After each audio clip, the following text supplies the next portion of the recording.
Speed of 90 ready.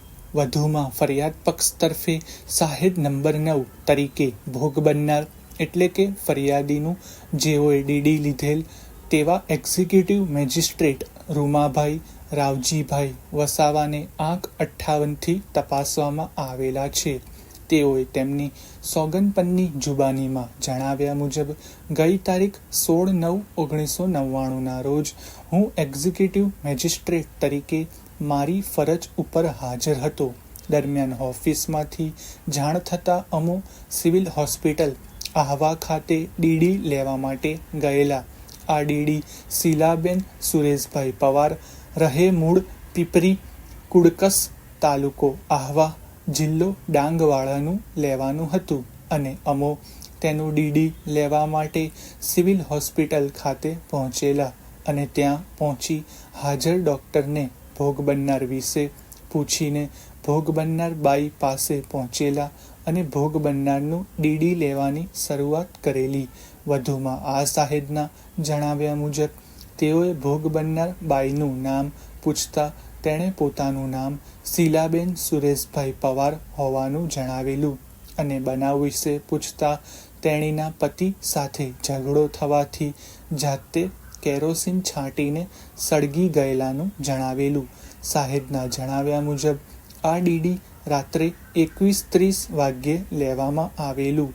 વધુમાં આ સાહેબના જણાવ્યા મુજબ તેઓએ ભોગ બનનારને આવું કૃત્ય શા માટે કરેલું તેવું પૂછતા તેણીએ જણાવેલ કે મારે મારા પતિ સાથે ઝઘડો થયેલો અને તેણે મને કહેલું કે હું તને રાખવા માંગતો નથી, જેથી મેં જંગલમાં જઈ શરીરે કેરોસીન છાંટી આગ ચાપેલી. સાહેબના જણાવ્યા મુજબ આ નિવેદન તેઓએ જવાબના રૂપમાં લખી લીધેલું.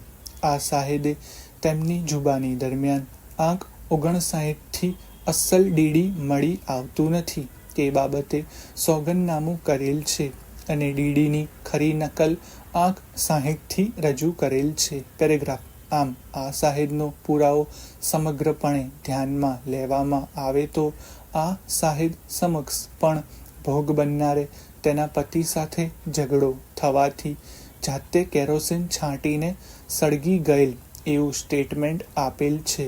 વધુમાં ભોગ બનનારે આ સાહેબને એવું પણ જણાવેલ કે મારો ધણી મને રાખવા માંગતો નથી. ભોગ બનનારે આ સાહેબને કોઈ પણ જગ્યાએ એવું સ્ટેટમેન્ટ આપેલ નથી કે હાલના આરોપીઓ દ્વારા તેની પાસે ₹10,000ની દહેજ પેટે માંગણી કરવામાં આવતી હતી અને ભોગ બનનાર તથા તેના મા બાપ ગરીબ પરિસ્થિતિના હોવાને કારણે આ દહેજની માંગણી પૂરી કરી શકે તેમ નહોતા અને તેના કારણે તે પોતે જાતે શરીરે કેરોસીન છાંટી સળગી ગયેલી. વધુમાં આ અગાઉ સાહેબ નંબર 15 પુંડલિકભાઈ ગાવિતના આંક 85ના પુરાવા ચર્ચા કરેલ તે મુજબ ફરિયાદ લેવાનો સમય તથા ડીડી લેવાનો સમય લગભગ એક સરખો જ હોવાનું જણાઈ આવે છે.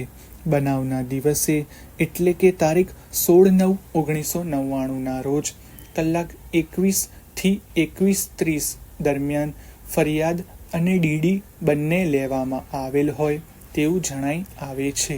આમ ફરિયાદ તથા ડીડી એમ બંને લેતા સમયે પોલીસની હાજરી હોય તેવું જણાઈ આવે છે. વધુમાં ભોગ બનનારના સગા વહાલાઓની પણ હાજરી હતી તેવો પુરાવો જોતા જણાઈ આવે છે.